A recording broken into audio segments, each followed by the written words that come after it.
Good morning to all of you. Today we discuss the organic chemistry का एक topic, जिसमें से वो टॉपिक है हमारा biomolecular aliphatic electrophilic substitution reaction. यह वीडियो जो है वह इसके बारे में दिया गया है। इसमें देखते हैं सिनॉप्सिस में सबसे पहले हम लोग स्टडी करेंगे इंट्रोडक्शन का, then halogenation of aldehyde and ketone, उसके बाद स्टडी करेंगे मैकेनिज्म, उसके बाद देखेंगे halogenation of carboxylic acid and acyl acyl halide का, उसके बाद देखेंगे halogenation of sulfoxide and sulfones का, उसके आगे जो है एलिफेटिक डाईएजोनियम कपलिंग का स्टडी करेंगे, उसके आगे डाईएजो ट्रांसफ़र रिएक्शन देखेंगे, उसके बाद नाइट्रेशन एट कार्बन, और उसके बाद है नाइट्रेशन एट नाइट्रोजन, और देन लास्ट में हम लोग रेफरेंस को डिस्कस करेंगे। इसका जनरल इंट्रोडक्शन देखें तो जनरल इंट्रोडक्शन में हम बता सकते हैं कि जनरल रिएक्शन के बारे में। तो इसमें होता क्या है, तो कोई भी जैसे कार्बोनिल ग्रुप है, यह कार्बोनिल ग्रुप का जब हम किसी भी हैलाइड के साथ, डाई हैलाइड के साथ इसका रिएक्शन कराते हैं, तो रिएक्शन कराने पर क्या होता है, तो यहाँ से जो ये वाला जो हाइड्रोजन है यह रिमूव हो जाता है, और रिमूव हो करके यहाँ पे एक जो है वो हाइड्रोजन और हैलाइड जो है वो यहाँ से रिप्लेस हो जाएगा, और रिप्लेस होकर के यहाँ से जो बचा हुआ एक हैलाइड ग्रुप रहेगा, यह हैलाइड ग्रुप इस पोजीशन पे आकर के जुड़ जाता है। तो यहाँ पे जो है हाइड्रोजन का एडिशन होता है। यहाँ पे बताया गया है कि यह जो X2 है, यह X2 डाइक्लोराइड, डाइब्रोमाइड या डाई आयोडाइड जो है वो हो सकता है। यहाँ पे फ्लोराइड के बारे में जो है डिस्कशन नहीं किया गया है।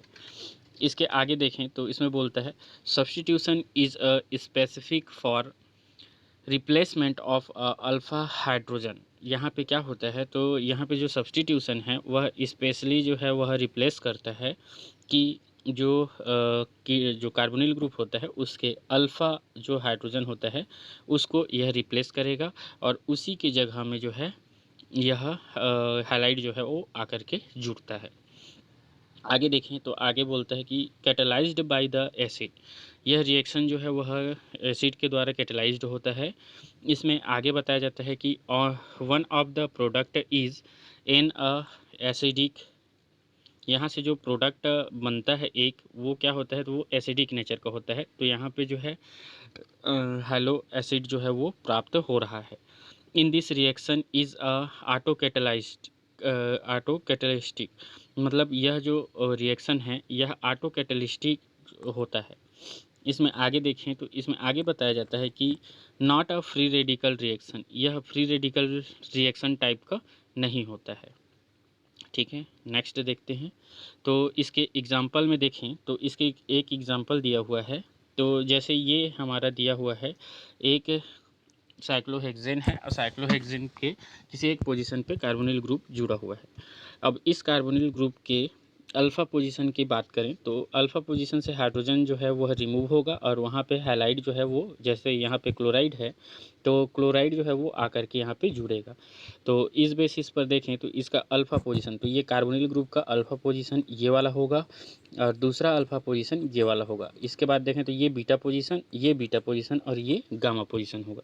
तो यहाँ पे हम किसी भी दोनों अल्फ़ा पोजीशन में से किसी एक को सेलेक्ट कर सकता है यह रिएक्शन। तो यहाँ पे देखें तो क्या होता है, तो ये जो क्लोरीन है, यह यहाँ के ये जो उपस्थित जो दो हाइड्रोजन होंगे, इसमें से एक हाइड्रोजन को यह रिप्लेस करेगा, और यहाँ से HCl बना करके ये बाहर हो जाएगा, और ये जो हाइड्रोजन हटा है वहाँ पे एक क्लोरीन आकर के एडिशन कर जाएगा। तो इसमें देखें तो ये सब्स्टिट्यूशन हो रहा है। तो कहने का मतलब क्या है, तो ये जो हाइड्रोजन है इसका सब्स्टिट्यूशन जो है वह क्लोरीन के द्वारा हो रहा है।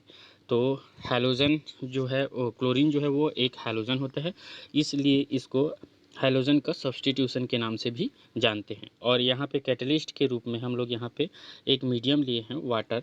तो वाटर जो है वह इसमें इससे पहले पढ़े कि यह जो रिएक्शन है यह ऑटो कैटेलाइज्ड होता है। ऑटो कैटेलाइज्ड होने के कारण से यह रिएक्शन जो है वह आसानी से होता है। आगे देखें, अदर रिएक्शन में देखें तो अदर रिएक्शन कुछ इस प्रकार से दिया हुआ है कि यहाँ पे ब्रांच के रूप में जो है कार्बोनिल ग्रुप जुड़ा हुआ है, और इस ब्रांच से देखें तो इस कार्बोनिल ग्रुप से जो अल्फ़ा पोजीशन है वो होगा ये वाला, जहाँ पे ये रेड कलर का जो हाइड्रोजन है पिंक कलर का वो जुड़ा हुआ है।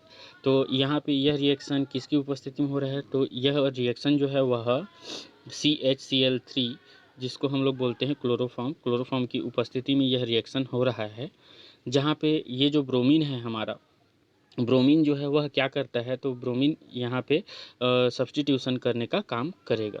तो यहाँ से होगा क्या, तो ये हाइड्रोजन रिप्लेस होगा और इस हाइड्रोजन की जगह पे एक ब्रोमीन जो है आकर के यहाँ पे सब्स्टिट्यूट हो जाएगा, और यहाँ पे जो हाइड्रोजन है वह किसके साथ, तो AbR के साथ में जुड़ करके अलग हो जाएगा। तो इस प्रकार से यह रिएक्शन जो है यह भी ऑटो कैटेलाइज्ड है। यह क्लोरोफॉर्म की उपस्थिति में यह रिएक्शन होता है, और इस रिएक्शन से हमको 80% जो है प्रोडक्ट जो है वो प्राप्त होता है। इसमें नोट दिया है कि notice that it is the proton on the alpha carbon that is replaced, not the one on the carbonyl carbons. तो यहाँ पे क्या होता है, तो इसमें नोटिस बताया गया है कि यहाँ पे जो कार्बोनिल ग्रुप का जो अल्फा प्रोटॉन होगा, अल्फ़ा कार्बन का जो प्रोटॉन होगा वही रिप्लेस होगा, ना ही वहाँ पे कार्बोनिल ग्रुप का कोई प्रोटॉन रिप्लेस होगा। कहने का मतलब इस प्रोटॉन को रिप्लेस नहीं करना है, इस कार्बोनिल ग्रुप का जो अल्फ़ा पोजीशन होगा वहाँ उपस्थित जो प्रोटॉन होगा वही यहाँ से रिप्लेस होता है। तो इस बेसिस पर यहाँ पे यह रिएक्शन जो है वह पॉसिबल होता है। नेक्स्ट देखें, इसमें मैकेनिज्म ऑफ अल्फ़ा हैलोजिनेशन। तो मैकेनिज्म देखते हैं अल्फ़ा हैलोजिनेशन का। तो इसमें एक्सपेरिमेंटल फैक्ट बताया हुआ है, specific for a replacement of a hydrogen eight the alpha carbon equal rate for a chlorination, bromination and iodination. यहाँ पे एक्सपेरिमेंटल फैक्ट में बताया जा रहा है कि जो अल्फ़ा पोजीशन कार्बोनिल ग्रुप का जो अल्फ़ा पोजीशन वाला जो कार्बन होता है उसमें उपस्थित जो हाइड्रोजन होंगे उनका जो रेट है, चाहे वह क्लोरीनेशन हो या ब्रोमिनेशन हो या आयोडीनेशन हो, इसका रेट जो है वह क्या होता है, तो सेम होता है। दूसरा इसमें पॉइंट बोलता है कि फर्स्ट ऑर्डर इज़ कीटोन। तो इसमें क्या बोलता है, तो यहाँ पे देखें तो फर्स्ट ऑर्डर इन कीटोन में देखें तो यह फर्स्ट ऑर्डर जो है वो कीटोन में फॉलो करता है। Than zero order in a halogen, तो हैलोजन के लिए देखेंगे तो वह जीरो ऑर्डर फॉलो करेगा, मतलब कीटोन के रिस्पेक्ट में यह फर्स्ट ऑर्डर काइनेटिक्स को शो करेगा। देन हैलोजन के रिस्पेक्ट में देखें तो यह जीरो ऑर्डर को शो करता है। इंटरप्रिटेशन, इसमें देखें no involvement of a halogen unit after the rate determining step. तो यहाँ पे क्या बता रहा है, तो यहाँ पे रेट डिटरमाइनिंग स्टेप में जो है हैलोजन जो है until after the rate determining step, rate determining step में जो है हैलोजन जो है वो इन्वॉल्व नहीं होता है। नहीं होने के कारण से यह क्या होता है, तो जीरो ऑर्डर जो रिएक्शन है शो करता है। नेक्स्ट देखते हैं, इसमें स्टेज रिएक्शन में देखें तो यह 2 स्टेज रिएक्शन है, सॉरी हाँ 2 स्टेज रिएक्शन होता है ये। तो इसमें देखें तो first stage is conversion of a aldehyde or ketone to the corresponding enol. First step में क्या होगा, तो जो एल्डिहाइड या कीटोन जो होंगे वो अपने कोरस्पॉन्डिंग जो इनोल फॉर्म होंगे उसमें जो है ये कन्वर्जन करेंगे इस रेट डिटरमाइनिंग स्टेप, और यही क्या होता है, तो यही इसका रेट डिटरमाइनिंग स्टेप है। तो फर्स्ट स्टेप में क्या होगा, तो एल्डिहाइड होंगे या फिर जो कीटोन होंगे वे अपने कोरस्पॉन्डिंग जो इनोल फॉर्म होता है उसमें कन्वर्ट होगा, और यही जो है रेट डिटरमाइनिंग स्टेप होता है। दूसरा इसका स्टेज देखें तो सेकेंड स्टेज में in the reaction of enol with a halogen is a faster than the first stage. अब दूसरे स्टेप में होता क्या है, तो यहाँ पे जो इनोल फॉर्म जो बना रहता है वह हाइड्रोजन के साथ जो है फास्टर रिएक्ट करेगा और रिएक्ट करके क्या बनाता है, तो प्रोडक्ट का फॉर्मेशन करता है। तो इस बेसिस पर जो है यह जो हैलोजिनेशन है, अल्फा हैलोजिनेशन, यह होता है। इसमें देखते हैं इसी जो अभी जो हम बताए उसी चीज़ को यहाँ पे, तो इसमें देखते हैं मैकेनिज्म ऑफ अल्फा हैलोजिनेशन के अंतर्गत ही ये हमारा एक कीटोन दिया हुआ है। यह कीटोन क्या होता है, तो यह स्लो प्रोसेस के द्वारा जो है वह चेंज होगा इनोल फॉर्म में। तो देखें ये हमारा इनोल फॉर्म मिल गया हमको, ठीक है। और देन ये जो इनोल फॉर्म है, यह जो हैलाइड ग्रुप है उस हैलाइड के साथ में क्या करेगा, तो यहाँ से अल्फ़ा पोजीशन से जो हाइड्रोजन है वो यहाँ से रिप्लेस करेगा और रिप्लेस करके वहाँ पे जो हैलाइड है वो आकर के जुड़ जाएगा। तो यहाँ पे देखें तो इनोल इज़ अ की इंटरमीडिएट, यहाँ पे जो हमारा इंटरमीडिएट बनता है इन दो स्टेप के बीच में जो बनने वाला जो माध्यमिक यौगिक होता है उसी को ही हम इंटरमीडिएट कहते हैं। और यह इंटरमीडिएट क्या होता है, तो इसका की इंटरमीडिएट के रूप में इनोल हमको प्राप्त होता है, ठीक है। नेक्स्ट देखते हैं इसमें।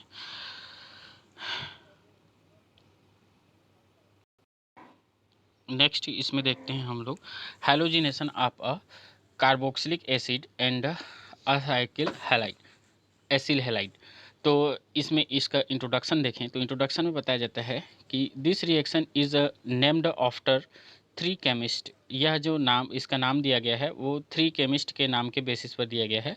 The German chemist Karl Magnus von Hell and second जो इसके साइंटिस्ट हैं वो हैं Jacob Volhard and the Russian chemist जो हैं वो हैं निकोलियंस जेवेलेंस्की।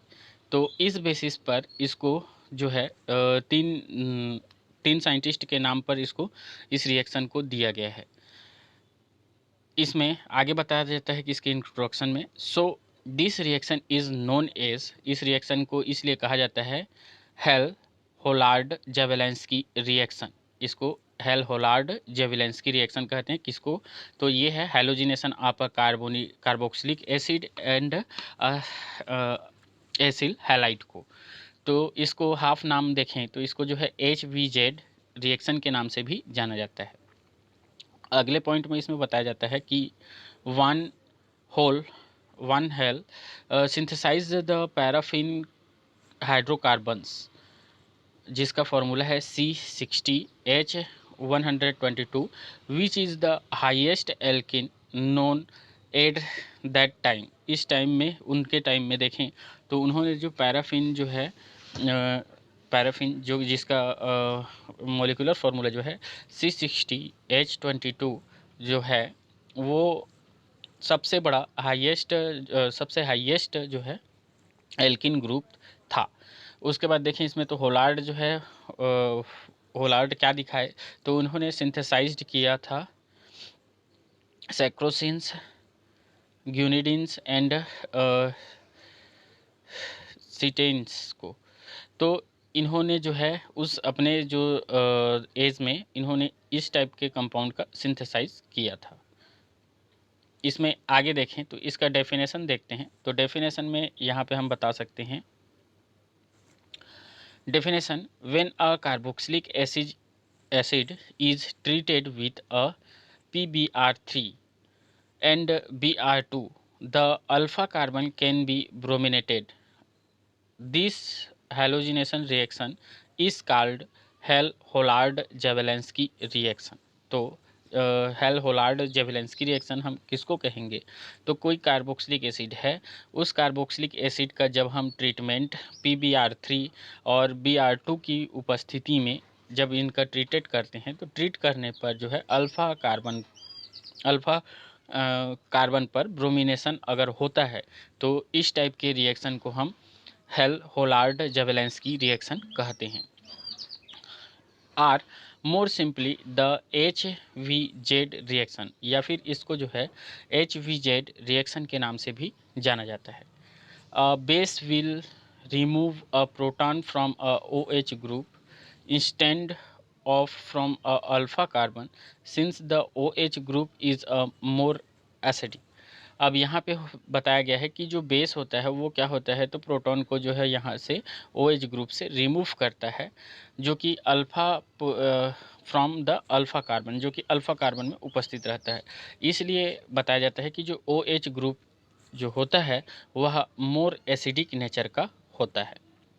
नेक्स्ट इसमें देखते हैं, तो नेक्स्ट में बताते हैं द हेल होलार्ड वोलार्ड जबेलेंस्की रिएक्शन। तो इसमें क्या होता है, तो ये देखते हैं। तो इसमें बताया जाता है कि carboxylic acid can not undergoes a substitution reaction at the alpha carbon Y.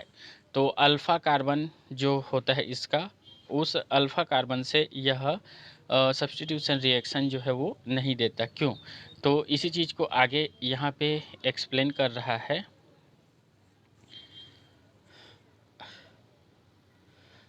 Hello Volhard Zelinsky reaction. तो हेल होलार्ड जेबेलेंस्की रिएक्शन में देखें तो alpha substitution occurs because an acyl bromide rather than the carboxylic acid is the compound that undergoes a alpha substitution. तो यहाँ पे क्या होता है, तो अल्फ़ा जो सब्स्टिट्यूशन है वो एसिल ब्रोमाइड में देखने को मिलता है, बोल रहा है। तो एसिल ब्रोमाइड जो होगा उस पर यह सब्स्टिट्यूशन देखने को मिलता है। तो यही चीज़ आगे बताया जा रहा है कि जैसे ये है हमारा कार्बोक्सिलिक एसिड।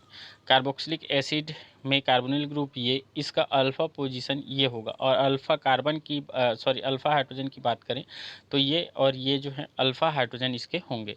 इसका जब हम रिएक्शन किसके साथ, तो ये बोले थे कि PbR3 की उपस्थिति में रिएक्शन कराते हैं Br2 के साथ, और मीडियम जो है वो वाटर लेते हैं। तो यहाँ पे क्या होता है, तो अल्फ़ा पोजीशन पे जो हाइड्रोजन होता है इसका जो रिप्लेसमेंट है वह Br के द्वारा जो है हो जाता है, और जो है अल्फ़ा ब्रोमो सब्स्टिट्यूटेड या फिर ब्रोमिनेटेड, अल्फ़ा ब्रोमिनेटेड जो है वो कंपाउंड हमको प्राप्त होता है। तो इस प्रकार से इस हेल होलार्ड जेबेलेंस्की रिएक्शन में इस प्रकार का रिएक्शन जो है वो देखने को मिलता है। नेक्स्ट देखें, इसमें बता सकते हैं हम लोग कि PbR3 convert the carboxylic acid into a acyl bromide. जो PbR3 होता है वो क्या होता है, तो इसको कार्बोक्सिलिक एसिड जो होता है उसको एसिल ब्रोमाइड में कन्वर्ट करता है, which is in a equilibrium with its enol. और यह जो कन्वर्ट होने का जो प्रोसेस है वह उनके जो इनोलिक फॉर्म का जो इक्विलिब्रियम होगा उसके बेसिस पर यह होता है। आगे इसमें देखें तो bromination of a enol from a protonated alpha brominated acyl bromide which is hydrolysed to alpha brominated carboxylic acid. इसमें आगे देखें तो बोलता है कि जो ब्रोमिनेशन है वो इनोल का, वह जो protonated alpha brominated acyl bromide होता है विच इज़ हाइड्रोलाइज, ये हाइड्रोलाइज हो जाता है to a alpha brominated carboxylic acid में। तो इस प्रकार से यह रिएक्शन जो है वो होता है। इसका अब मैकेनिज्म देखें तो मैकेनिज्म में इस प्रकार से हम बता सकते हैं, PbR3 replaced the carboxylic OH with a bromide। तो यहाँ पे होता क्या है, तो ये देखें, इसका मैकेनिज्म देख लेते हैं। तो ये जो है कार्बोक्सिलिक एसिड का जो OH ग्रुप है, यह OH ग्रुप क्या होता है, तो लोन पेयर की उपस्थिति के कारण से वह किस पर अटैक करेगा, तो P पर अटैक करता है। इस प्रकार से P पर अटैक करेगा तो होगा क्या, तो यहाँ से एक ब्रोमीन जो है वह माइनस के रूप में यहाँ से निकल जाता है। तो एक ब्रोमीन निकला तो उस कंडीशन में ये जो ब्रोमीन है उसको यहाँ पे लिख दिया गया है जो कि माइनस फॉर्म में रहेगा। देन ये जो है ऑक्सीजन पर एक लोन पेयर की कमी, इसलिए प्लस चार्ज यहाँ पे। तो इस प्रकार से एक इंटरमीडिएट बनता है। देन ये जो इंटरमीडिएट है यहाँ पे अब ब्रोमीन जो है वह अल्फ़ा कार्बन पर जो है क्या होगा, तो अटैक करेगा। तो यहाँ पे देखिए अल्फ़ा कार्बन पर ये ब्रोमीन जो है ये अटैक किया। अटैक करने पर ये जो बॉन्ड है वो शिफ्ट हो जाएगा इस ऑक्सीजन पर, तो इस ऑक्सीजन पे आ जाएगा माइनस चार्ज। तो वही चीज़ ये नीचे जो है वो दिया गया है ये यहाँ पे। देन अब यहाँ पे क्या होगा, तो यहाँ पे जो नेगेटिव चार्ज जो रहता है ऑक्सीजन पर लोन इलेक्ट्रॉन के एक्स्ट्रा हो जाने के कारण, ये यहाँ पे अब रिप्लेस होगा। रिप्लेस होने पर क्या होगा, तो यहाँ से ये बॉन्ड जो है वो टूट जाएगा और टूट करके इस ऑक्सीजन पे जो है वो चला जाएगा, क्योंकि ऑक्सीजन पे प्लस चार्ज है तो ऑक्सीजन पे चला जाएगा। तो हमको यहाँ से ये एक साइड प्रोडक्ट के रूप में प्राप्त होता है और साथ ही साथ यहाँ से हमको एसिल ब्रोमाइड जो है वो प्राप्त हो जाता है। तो यहाँ पे ये एसिल ब्रोमाइड का इस प्रकार जो है फॉर्मेशन, इस मैकेनिज्म के द्वारा फॉर्मेशन किया जाता है। नेक्स्ट देखें इसमें, तो नेक्स्ट में इसमें बताया जा सकता, आगे देखें तो आगे इसमें बताया जा सकता है कि जो एसिल ब्रोमाइड होता है देन टाटोमेराइज टू एन इनोल। तो जो एसिल ब्रोमाइड होता है वह टाटोमेराइज करता है, टाटोमेराइज करेगा इनोल फॉर्म के साथ में। तो यहाँ पे आगे इसी चीज़ को यहाँ पे एक्सप्लेन किया गया है कि ये जो है हमारा एसिल ब्रोमाइड है। एसिल ब्रोमाइड क्या करता है, तो HBr के साथ में यह टाटोमेराइज होगा। तो यहाँ से देखें तो Br जो है वह क्या करता है, तो बॉन्ड के इलेक्ट्रॉन को लेकर के इधर सेपरेट हो जाएगा, तो ये नेगेटिव चार्ज हो जाता है। देन यहाँ पे जो लोन पेयर ऑक्सीजन में उपस्थित है, ये इस लोन पेयर के द्वारा ये हाइड्रोजन जुड़ जाता है। तो ये हमारा इनोल फॉर्म प्राप्त हो गया। ये जो इनोल फॉर्म है, यह इनोल फॉर्म क्या करता है, तो इनोल फॉर्म का जो टाटोमेराइज होगा तब यहाँ पे ये जो Br है वह क्या करेगा, तो इस पोजीशन के हाइड्रोजन के साथ में यह जुड़ जाएगा। देन इस बॉन्ड का इलेक्ट्रॉन यहाँ शिफ्ट करा लेगा। देन ऑक्सीजन पे जो पॉजिटिव चार्ज आया है उस ऑक्सीजन पे पॉजिटिव चार्ज को क्या करेगा, तो रिप्लेस कर देगा। और रिप्लेस करके हमको जो है जो एसिल ब्रोमाइड हमको प्राप्त हुआ था उसका टाटोमेरिक फॉर्म जो है वो इस प्रकार से प्राप्त हो जाता है। और HBr जो है वो यहाँ से रिमूव कर जाता है। ठीक है, तो इस प्रकार से यह जो एसिल ब्रोमाइड होता है वह टाटोमेराइज होगा और टाटोमेराइज होकर के रिएक्शन देता है। आगे देखें तो आगे इसमें रिएक्शन बताया हुआ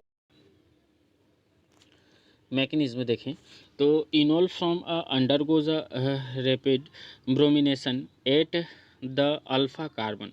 तो अल्फ़ा कार्बन से यह रैपिड ब्रोमिनेशन होता है। तो ये जो एसिल ब्रोमाइड होता है, एसिल ब्रोमाइड का जो है जल्दी ही ब्रोमिनेशन हो जाता है। तो ये किस फॉर्म में, तो इनोल के फॉर्म में।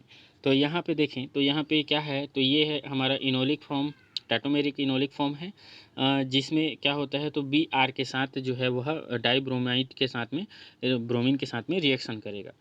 तो यहाँ पे देखें तो क्या होगा, तो ये जो डबल बॉन्ड है ये डबल बॉन्ड इस पर अटैक करेगा और ये बॉन्ड जो है इधर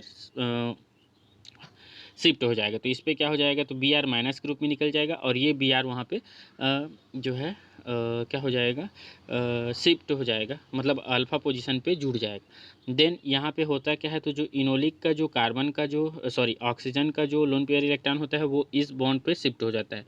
तो इस प्रकार से हमको यहाँ पे क्या मिलता है, तो यहाँ पे इस ऑक्सीजन पे प्लस चार्ज जो है वो प्राप्त होगा। अगेन इसमें देखें तो वाटर के साथ जब इसका वाटर की उपस्थिति में रिएक्शन हो रहा है तो वाटर के साथ इसका रिएक्शन कराते हैं तो क्या होगा, तो ये जो लोन पेयर है वो इधर चला जाएगा, लोन पेयर के कारण वो अटैक करेगा, अटैक करके वहाँ से जुड़ जाएगा। तो होगा क्या, ये डबल बॉन्ड शिफ्ट हो जाएगा, जो ऑक्सीजन पे जो पॉजिटिव चार्ज था उसको मेकअप कर लेगा। तो मेकअप करने के बाद जो है हमको इस प्रकार से हमको ये एक प्रकार का इंटरमीडिएट प्राप्त होगा। देन ये जो इंटरमीडिएट है अब यह फिर वाटर के सेकेंड मॉलिक्यूल्स के साथ रिएक्शन करता है। तो ये कैसे रिएक्शन करेगा, तो ये लोन पेयर के थ्रू इस हाइड्रोजन को जो है लेगा। इस हाइड्रोजन को लेने के बाद क्या होगा, तो यहाँ का जो बॉन्ड होगा वह इस ऑक्सीजन को रिप्लेस कर देगा। तो रिप्लेस करेगा तो यहाँ से हमको क्या मिलेगा, तो OH ग्रुप यहाँ पे प्राप्त होगा, OH ग्रुप यहाँ पे प्राप्त हो गया। अब यहाँ पे देखें तो इसके कार्बोनिल जो पोजीशन था वहाँ पे भी ब्रोमीन है, क्योंकि ये एसिल ब्रोमाइड के बारे में देख रहे हैं। तो यहाँ से ये जो ब्रोमीन है यह क्या होता है, तो यह अब बॉन्ड के इलेक्ट्रॉन को लेकर के रिप्लेस होगा। और यहाँ पे देखें तो जो ऑक्सीजन है जो इनोलिक जो ग्रुप है यहाँ का लोन पेयर इलेक्ट्रॉन इस बॉन्ड पे शिफ्ट होगा। तो यहाँ से होगा क्या, तो इस ऑक्सीजन पे पॉजिटिव चार्ज आ जाएगा। तो ये इस ऑक्सीजन पे पॉजिटिव चार्ज आ गया। देन क्या होगा, तो यहाँ से Br जो है वो रिमूव हो जाता है। तो इस प्रकार से हमको ये इंटरमीडिएट प्राप्त होता है। देन यहाँ पे जो OH जो वाटर जो मॉलिक्यूल होता है, वाटर मॉलिक्यूल क्या करता है, तो वाटर मॉलिक्यूल फिर से इस हाइड्रोजन पर अटैक करता है अपने लोन पेयर के थ्रू, तो यह अपने बॉन्ड को छोड़ करके वह निकल जाता है। तो ये जो बॉन्ड का इलेक्ट्रॉन है वो ऑक्सीजन पे शिफ्ट हो जाता है। अब उस ऑक्सीजन पे शिफ्ट होगा तो इस बेसिस पर क्या हो जाता है, तो ये जो है हाइड्रोनियम आयन बना करके ये बाहर हो जाएगा। साथ ही साथ यहाँ पे देखेंगे तो यहाँ पे हमारा जो पुराना जो कार्बोनिल ग्रुप था वो कार्बोनिल ग्रुप जो है रिप्लेस हो जाता है। साथ ही साथ ये जो OH ग्रुप था वो वहाँ पे वापस आ जाता है। और साथ ही साथ देखें तो कार्बोनिल ग्रुप के जो अल्फ़ा पोजीशन है उस अल्फ़ा पोजीशन पे क्या होता है, तो जो Br ग्रुप है वो सब्स्टिट्यूट हो जाता है। तो यह जो रिएक्शन है वह नॉर्मली कार्बोक्सिलिक एसिड से जो है अल्फ़ा कार्बन पर जो है सब्स्टिट्यूशन ऑफ हैलोजन नहीं हो पाता। तो यह क्या करता है, तो यह पहले एसिल ब्रोमाइड बनाता है और देन एसिल ब्रोमाइड बनाने के बाद जो है वह इस प्रकार से अल्फ़ा कार्बन पर जो है सब्स्टिट्यूशन देता है और एट लास्ट में सब्स्टिट्यूटेड कार्बोक्सिलिक एसिड जो है हमको यहाँ से प्रोड्यूस करता है। तो यह रिएक्शन ही हेल-होलार्ड जेवेलेंस्की रिएक्शन के नाम से इस रिएक्शन को जाना जाता है। सेकेंड टाइप का यहाँ पे रिएक्शन हम लोग डिस्कस करेंगे वो है halogenation of a sulfoxide and sulfones. तो यहाँ पे इसका इंट्रोडक्शन बताया जा रहा है कि sulfoxide can be chlorinated in a ortho position by treatment with a NOCl, Cl2 या tosyl chloride or a chlorosuccinimide all in the presence of pyridine। तो यहाँ पे बताया जा रहा है कि जो सल्फॉक्साइड होता है उसका क्लोरोनेशन जो है वह आर्थो पोजीशन पे होता है जब उसको ट्रीट करते हैं या तो NOCl का या तो डाइक्लोराइड का या फिर टॉसिल क्लोराइड का या फिर क्लोरोसक्सिनामाइड का जब ट्रीट करते हैं। और यह रिएक्शन जो है वह किसकी उपस्थिति में, तो pyridine की उपस्थिति में यह रिएक्शन होता है। तो ये जो स्ट्रक्चर दिया हुआ है ये स्ट्रक्चर कहलाता है हमारा सल्फॉक्साइड। इस सल्फॉक्साइड का जब हम रिएक्शन NOCl के उपस्थिति के साथ pyridine की उपस्थिति में कराते हैं तो यहाँ पे होता क्या है, तो जो सल्फॉक्साइड का जो अल्फ़ा पोजीशन होता है, अल्फ़ा पोजीशन से जो हाइड्रोजन होता है वह हाइड्रोजन रिमूव हो जाता है और वहाँ पे क्लोरीनेशन होता है। उस अल्फ़ा पोजीशन से ही क्लोरीनेशन होता है। तो इस प्रकार से सल्फॉक्साइड का जो क्लोरीनेशन है क्लोरीनेशन है या हैलोजिनेशन है वह NOCl, Cl2 या टॉसिल क्लोराइड या क्लोरोसक्सिनामाइड की साथ ट्रीट करते हैं pyridine की उपस्थिति में, तब यह प्रोडक्ट प्राप्त होता है या क्लोरीनेशन प्राप्त होता है। इसमें आगे पॉइंट में इसका बताया जा रहा है कि the chlorination can also B but about it in the absence of a base, example with a SO2Cl2 in a chloroform। यहाँ पे देखें तो यह क्लोरीनेशन जो है वह बेस के अब्सेंस में होता है SO2 और Cl2 इन अ क्लोरोफॉर्म की विथ इसके साथ भी हो सकता है बोल रहा है। The bromination of a sulfoxide can be brought about with a Br2 with a N bromosuccinimide bromine. तो यह रिएक्शन जो है यह ब्रोमिनेशन सल्फॉक्साइड का जो ब्रोमिनेशन है वो जो है Br2 के साथ में जब N-ब्रोमोसक्सिनामाइड ब्रोमीन की उपस्थिति में भी इसको ब्रोमिनेशन कराया जा सकता है। आगे इसमें बताया जा रहा है कि sulfones have been chlorinated by the treatment of their conjugated base RSCHR days with a SO2 Cl2 CCl4 N chlorosuccinimide and हेक्साक्लोरोइथेन।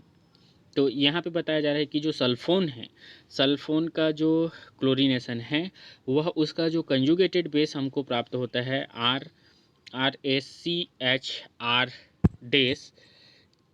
इसका जब हम SO2 Cl2 या CCl4 कार्बन टेट्राक्लोराइड या फिर N-क्लोरोसक्सिनामाइड एंड हेक्साक्लोरोइथेन के उपस्थिति में इसका क्लोरीनेशन जो है हम आसानी से करा सकते हैं। तो इस प्रकार से ये जो हैलोजिनेशन ऑफ सल्फॉक्साइड एंड सल्फोन्स को जो है इस प्रकार से हैलोजिनेशन का प्रोसेस इसमें देखा जाता है। अगला रिएक्शन है एलिफेटिक डाईएजोनियम कपलिंग। तो एलिफेटिक डाईएजोनियम कपलिंग के बारे में इंट्रोड्यूस किया जाता है। तो ये है compounds containing active hydrogen acid CH bond coupled with a diazonium salt in the presence of base usually aqueous sodium acetate। तो यहाँ पे बताया जा रहा है कि कोई जो एक्टिव हाइड्रोजन रखने वाला जो कंपाउंड है ये क्या करता है, तो कपल्ड विथ अ डाईएजोनियम, वह डाईएजोनियम के साथ क्या करेगा, तो कपल्ड करेगा डाईएजोनियम साल्ट के साथ में।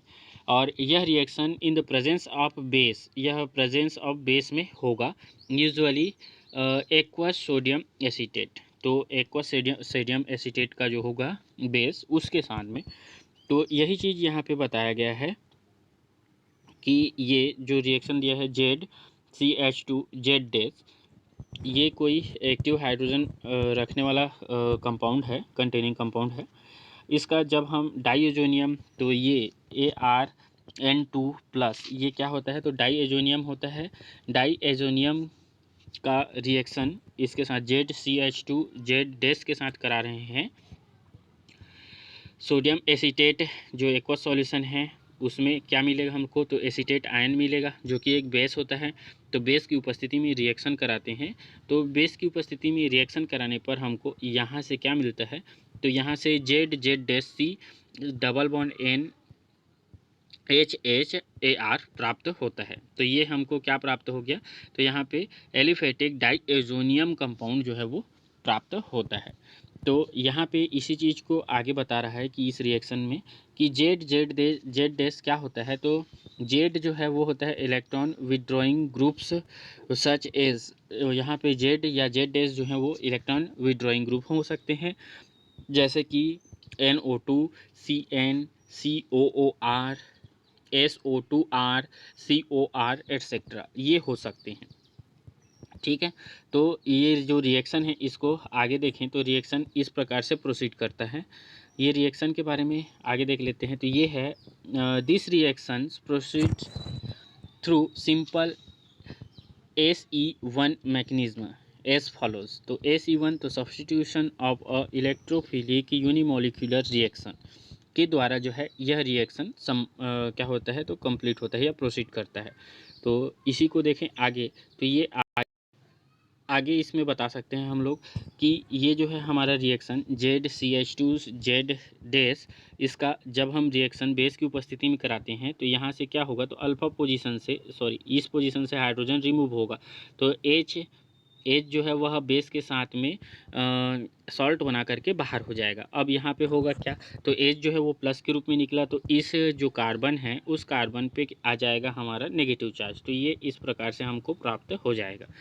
देन ये जो हमारा एन आयन बना है, एन आयन का जब हम डाईएजोनियम साल्ट के साथ रिएक्शन कराते हैं तो डाईएजोनियम साल्ट के साथ में यह कपलिंग करेगा और यहाँ से हमको डाईएजो कंपाउंड जो है वो प्राप्त हो जाएगा। तो ये डाईएजो कंपाउंड प्राप्त हो गया। अब ये जो डाईएजो कंपाउंड होता है यह टाटोमेराइज हो जाता है और टाटोमेराइज हो करके क्या करेगा, तो जो नाइट्रोजन के बीच में जो डबल बॉन्ड था वह कार्बन और नाइट्रोजन के बीच में आ जाता है। तो ये टाटोमेराइज हो करके यह प्रोडक्ट देगा और यह प्रोडक्ट होता है हाइड्रोजन प्रोडक्ट। तो यह जो रिएक्शन है यह सिंपल जो यूनिमोलिकुलर सब्स्टिट्यूशन इलेक्ट्रोफिलिक रिएक्शन होता है उसकी प्रोसेस के द्वारा जो है यह कंप्लीट होता है। इसी में आगे यहाँ पे बताया जाता है कि if the carbon containing the azo group has a hydrogen then it tautomerize to more stable hydrogens. When the azo compound does not have a tautomerized stable group and the least on a Z is a acyl or a carbonyl, this give off a cleavage to give a 3 hydrogens example। हाँ, तो इसमें होता क्या है, तो यहाँ पे एक एग्जाम्पल बता रहा है कि कार्बन कंटेनिंग जो एजो ग्रुप होंगे यह हाइड्रोजन के साथ टाटोमेराइज होकर के मोर स्टेबल हाइड्रोजन देंगे, और जो मोर स्टेबल हाइड्रोजन देंगे वही हमारा जो है स्टेबल प्रोडक्ट जो है यहाँ पे प्राप्त होता है बोल रहे हैं। इसमें नेक्स्ट देखें तो यही चीज़ आगे यहाँ पे एक्सप्लेन किया गया है इस रिएक्शन के द्वारा। तो ये रिएक्शन देखें तो इसमें है एक एग्जांपल दिया हुआ है CH3CO और R और Z हाँ। और उसके बाद है ये हमारा जो है डाई एजो कंपाउंड है। डाई एजो कंपाउंड का जब हम बेस की उपस्थिति में इसका रिएक्शन कराते हैं तो बेस की उपस्थिति में रिएक्शन कराने पर हमको यहाँ से जो एसीटो ग्रुप है और एसीटो बेस के साथ में रिमूव हो जाता है। तो ये इस प्रकार से अब यहाँ पे हमको क्या मिला, तो यहाँ पे हमको मिला RC डबल बॉन्ड N और N single bond N minus R, minus में रहेगा N और AR, और ये हमको जो है यहाँ पे इंटरमीडिएट प्राप्त हुआ। अब यह जो इंटरमीडिएट है यह टाटोमेराइज होगा और टाटोमेराइज होकर के हाइड्रोजन को फॉर्मेशन करता है। तो यहाँ पे देखें तो यह टाटोमेराइज हो गया और टाटोमेराइज होकर के यह इस प्रकार का मोर स्टेबल हाइड्रोजन जो है वो देता है। तो इस प्रकार से एलिफेटिक डाईएजोनियम कपलिंग जो है वो देखने को मिलता है। इसमें बताया जाता है if there is a no acyl और a carboxyl group present then the aliphatic azo compounds is stable. तो अगर यहाँ पे कोई एसिल ग्रुप या कार्बोनिल ग्रुप उपस्थित नहीं होता है तो एलिफेटिक का जो एजो कंपाउंड होता है वह भी क्या होता है, तो मोर स्टेबल होता है। ठीक है, तो यहाँ पे बताया गया कि हाइड्रोजन अगर जहाँ पे स्टेबल प्रोडक्ट नहीं दे पाता है तो वह कहाँ पे नहीं दे पाता है, जहाँ पे एसिल ग्रुप ना हो और कार्बोक्सिलिक ग्रुप ना हो, तो उस पोजीशन पे जो है जो एलिफेटिक जो एजो कंपाउंड होता है वह भी क्या होता है, तो स्टेबल प्रोडक्ट देता है। तो इस प्रकार से एलिफेटिक डाईएजोनियम कपलिंग जो है देखा जाता है। नेक्स्ट देखें इसमें डाईएजो ट्रांसफ़र रिएक्शन। तो डाईएजो ट्रांसफ़र रिएक्शन का इंट्रोडक्शन देखें तो इसमें बताया जाता है compounds containing a CH2 group bonded to two electron withdrawing group Z and Z' can be directly converted into a diazonium compounds on treatment with a tosyl azide in the presence of a base. This reaction is called diazo transfer reaction. It can also be applied to other reactive positions. Example 5 position of a cyclopentadienyl. यहाँ पे इसका introduction में बताया गया कि डाईएजो transfer reaction हम उस reaction को कहते हैं जहाँ पे CH2 जो ग्रुप होता है उससे दो इलेक्ट्रॉन विड्रॉइंग ग्रुप जुड़े हों, जैसे कि इलेक्ट्रॉन विड्रॉइंग ग्रुप के रूप में हम लोग Z का सिंबल लेते थे, और इसका जब हम डायरेक्टली कन्वर्टेड इसको जो है डायरेक्टली कन्वर्ट करना चाहें डाईएजो कंपाउंड में, तो इसके लिए हमको ट्रीट करना पड़ेगा यहाँ पे। तो किसके साथ में, तो टॉसिल एजाइड के लिए फार्मूला हम लोग यूज़ करते हैं TSN3-, ये होता है हमारा टॉसिल एजाइड, और इसका डायरेक्ट ट्रीटमेंट करते हैं और इसका ट्रीटमेंट बेस की उपस्थिति में करते हैं। तो यहाँ से हमको डाईएजो कंपाउंड जो है वो प्राप्त हो जाता है डायरेक्ट, और यह रिएक्शन को ही हम क्या बोलते हैं, तो इसको ही हम डाईएजो ट्रांसफ़र रिएक्शन के नाम से जाना जाता है। और आगे यहाँ पे बताया जा रहा है कि it can also be applied to a other reactive position. इसको अदर रिएक्टिव जो पोजीशन होता है जैसे कि साइक्लोपेंटाडाइनाइल होता है, उसमें जो है 5 पोजीशन पर यह रिएक्शन देखने को मिलता है। तो इसी का आगे हम लोग रिएक्शन देखते हैं। तो रिएक्शन में ये बताया जाता है कि ये दिया हुआ है CH2, इसके साथ में 2 इलेक्ट्रॉन विड्रॉइंग ग्रुप जुड़ा हुआ है। इसका डायरेक्ट ट्रीटमेंट हम लोग कर रहे हैं टॉसिल एजाइड से इन द प्रेजेंस ऑफ बेस। तो यहाँ से हमको जो है ये डाईएजो कंपाउंड प्राप्त हो गया और टॉसिल एजाइड जो है टॉसिल एमाइड जो है यहाँ से रिप्लेस होता है। तो इस प्रकार से यह रिएक्शन यह डाईएजो ट्रांसफ़र रिएक्शन जो है वो देखने को मिलता है। इसका मैकेनिज़्म देखें तो द मैकेनिज़्म इज़ फॉलोड। इसका मैकेनिज़्म इस प्रकार से फॉलो होता है। तो यहाँ पे ये है हमारा CH2 ग्रुप जिससे 2 इलेक्ट्रॉन विड्रॉइंग ग्रुप जुड़ा हुआ है। इसका ट्रीटमेंट बेस के साथ करते हैं। तो बेस के साथ करने पर होगा क्या, तो यहाँ से हाइड्रोजन जो है वह रिमूव करके ले जाएगा, तो वहाँ पे नेगेटिव चार्ज आ जाता है। तो ये यहाँ पे कार्ब एन आयन जो है वो बन जाएगा। अब यह कार्ब एन आयन जो है वह टॉसिल जो एजाइड होता है, ठीक है, टॉसिल एजाइड। तो टॉसिल एजाइड ये है हमारा। इस टॉसिल एजाइड के साथ यह रिएक्शन करेगा, तो क्या करेगा, तो यहाँ पे जो माइनस है वह नाइट्रोजन पर अटैक करेगा, और नाइट्रोजन पे अटैक करके वह इस प्रकार से जुड़ जाता है इसके साथ में। तो यहाँ पे इस प्रकार चार्ज सेपरेशन होगा। देन ये जो चार्ज सेपरेशन है यह क्या हो जाता है, तो यहाँ पे जो टॉसिल एजाइड है वो क्या होगा, तो यहाँ से ये जो टॉसिल है ये लोन पेयर से इस हाइड्रोजन को ले लेता है। इस हाइड्रोजन को लेगा तो ये बॉन्ड इधर शिफ्ट हो जाएगा, ये नाइट्रोजन पर लोन पेयर जो रहता है वो नाइट्रोजन के बीच में, देन ये वाला जो है इस पर। तो इस नाइट्रोजन पे नेगेटिव चार्ज, इस नाइट्रोजन पे पॉजिटिव चार्ज आ जाएगा। देन यहाँ से हमको क्या मिल जाता है, तो टॉसिल एमाइड एनायन जो है वो प्राप्त होता है। तो टॉसिल एजाइड एमाइड एनायन जो है वो इस प्रकार से हमको प्राप्त होगा। यह क्या करेगा, तो इन्वायरमेंट में उपस्थित जो हाइड्रोजन होता है उसको लेकर के टॉसिल एमाइड बना करके बाहर हो जाएगा, और यहाँ पे हमको ये एजाइड कंपाउंड जो है वो प्राप्त हो जाता है। तो ये डाई एजो कंपाउंड जो है यहाँ से प्राप्त होता है, और यही जो प्रोसेस है इसी को ही हम डाई एजो ट्रांसफ़र रिएक्शन के नाम से जानते हैं। ठीक है, तो इस प्रकार से डाई एजो ट्रांसफ़र रिएक्शन जो है वो होता है। अगला रिएक्शन देखते हैं हम लोग। अगला रिएक्शन है हमारा नाइट्रेशन एट अ कार्बन, या सी नाइट्रेशन इसको बोला जाता है।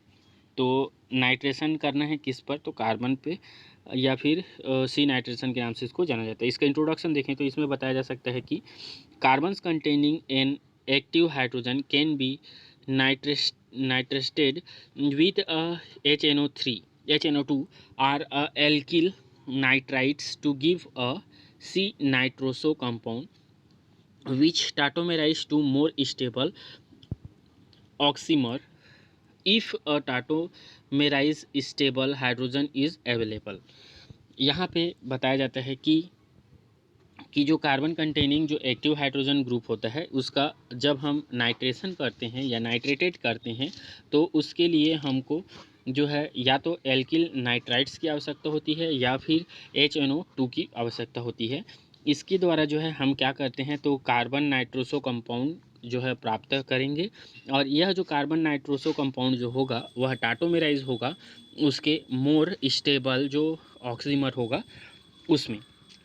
और यह कब स्टेबलाइज होगा, तो जब टाटोमेराइजेशन के लिए जो अवेलेबल हाइड्रोजन होंगे तब। ठीक है, तो यह रिएक्शन कहलाता है नाइट्रेशन एट अ कार्बन। इसका रिएक्शन देखें तो रिएक्शन में बताया जा रहा है कि एक हाइड्रोजन एक्टिव हाइड्रोजन वाला कंपाउंड होना चाहिए। तो ये यहाँ पे दिया हुआ है RCOCH2R- ये दिया गया है। इसका जब हम रिएक्शन क्या करा रहे हैं, तो H+ की उपस्थिति में स्लो रिएक्शन करा रहे हैं, तो यह टाटोमेराइज हो जा रहा है। टाटोमेराइज होकर के क्या दे रहा है, तो ये इनोल फॉर्म दे रहा है। ये वाला कीटो फॉर्म है और ये है हमारा इनोल फॉर्म दिया। अब इस इनोल फॉर्म का जब हम NOx की उपस्थिति में रिएक्शन करा दे रहे हैं, तो NOx की उपस्थिति में रिएक्शन कराने पर यहाँ पे NO जो ग्रुप होता है वह इस पोजीशन पे आकर के जुड़ जाता है, और ये जो बॉन्ड है वो यहाँ पे शिफ्ट हो जाता है इस कार्बन पे। तो यहाँ पे नेगेटिव चार्ज आ जाएगा। एक मिनट, ये जो है उल्टा हो गया। ये कैसे टूटेगा, तो ये टूटेगा NOx है, तो यहाँ पे x जो है वो माइनस के रूप में टूटता है और ये प्लस के रूप में टूटता है। तो यहाँ पे होता है क्या है, तो ये जो बॉन्ड का इलेक्ट्रॉन है वो यहाँ आ जाएगा, तो इस कार्बन पे नेगेटिव चार्ज, इस नेगेटिव चार्ज से ये जो नाइट्रोसो जो है वो आकर के जुड़ेगा। तो उस कार्बन पे जो जहाँ पे हाइड्रोक्सिल ग्रुप इनोलिक ग्रुप जो जुड़ा है वहाँ पे पॉजिटिव चार्ज आ जाता है, और ये NO आकर के इसके साथ जुड़ गया। देन जब इसका H टाटोमेराइज करा देते हैं, टाटोमेराइज कराने पर होगा क्या यहाँ से, तो ये H+ जो है वह रिएक्शन करेगा, और रिएक्शन करके यहाँ से H2 बना करके ये क्या होगा, तो टाटोमेराइज हो रहा है यहाँ पे। तो टाटोमेराइज होगा तो कैसे होगा, ये यहाँ से टूटेगा H प्लस के रूप, सॉरी H प्लस के रूप में, और यहाँ से ये जो बॉन्ड है वो इधर शिफ्ट हो जाएगा। तो इससे हमको देखें तो H प्लस यहाँ से रिमूव हो गया, रिमूव होगा तो हमको ये प्राप्त हो गया। ठीक है, देन अब इसके बाद यहाँ पे टाटोमेराइजेशन होगा। तो टाटोमेराइजेशन में देखें तो क्या होगा, तो ये हाइड्रोजन उठ कर के इस इस नाइट्रोजन में उपस्थित जो O है उसके साथ जुड़ जाएगा, और जुड़ करके हमको ये टाटोमेराइज क्या देता है, तो ये नाइट्रोसो कंपाउंड या ऑक्सीमर जो है हमको प्राप्त होगा, सी नाइट्रोसो कंपाउंड जो है प्राप्त होता है। तो ये इस प्रकार से यह टाटोमेराइज होगा, और टाटोमेराइज होकर के यह कंपाउंड प्राप्त होता है। ये हमारा प्रोडक्ट था, प्रोडक्ट टाटोमेराइज हो गया क्योंकि अवेलेबल हाइड्रोजन है, और अवेलेबल हाइड्रोजन होने से यह सी नाइट्रोसो कंपाउंड ऑक्सीमर जो है वो प्राप्त होता है। तो इस बेसिस पर यह रिएक्शन जो है देखने को मिलता है। आगे इसका देखें तो आगे इसमें बताया जाता है कि the attack species is NO or a carrier of a each which is formed as a follows example when a sodium nitride, हाँ sodium nitride and HCl is used. तो यहाँ पे जो है NO को प्राप्त करने के लिए जो है किसका, तो सोडियम NaNO2 और HCl का यूज़ किया जाता है, जहाँ से हमको जो है NO प्लस जो है वो प्राप्त होता है। तो ये चीज़ यहाँ पे बताया जा रहा है कि NO प्लस जो है वो कहाँ से प्राप्त होगा, तो ये NaNO2 और HCl की उपस्थिति का रिएक्शन करा करके N+O प्राप्त होता है। तो इस बेसिस पर यह रिएक्शन देखने को मिलता है। नेक्स्ट इसमें देखें तो इस प्रकार से जो है आज का जो हमारा टॉपिक है वो कंप्लीट होता है। और इसका रेफरेंस देखें तो इसका रेफरेंस जो है हम लोग को, मतलब इस टॉपिक को जो स्टडी करने के लिए हम लोग प्रीफर कर सकते हैं वो है advance organic chemistry Jagdamba Singh LDS Yadav का जो बुक है, उससे हम लोग इसको जो है स्टडी अच्छे से कर सकते हैं। इसके साथ साथ जेरी मार्च के जो बुक होता है एडवांस ऑर्गेनिक केमिस्ट्री, उसको भी जो है हम लोग स्टडी कर सकते हैं। साथ ही साथ इसको जो है इंटरनेट के माध्यम से भी हम स्टडी कर सकते हैं। ये विकिपीडिया में इसका पूरा एक्सप्लेनेशन जो है वो देखने को मिल जाएगा। तो thank you to all of you.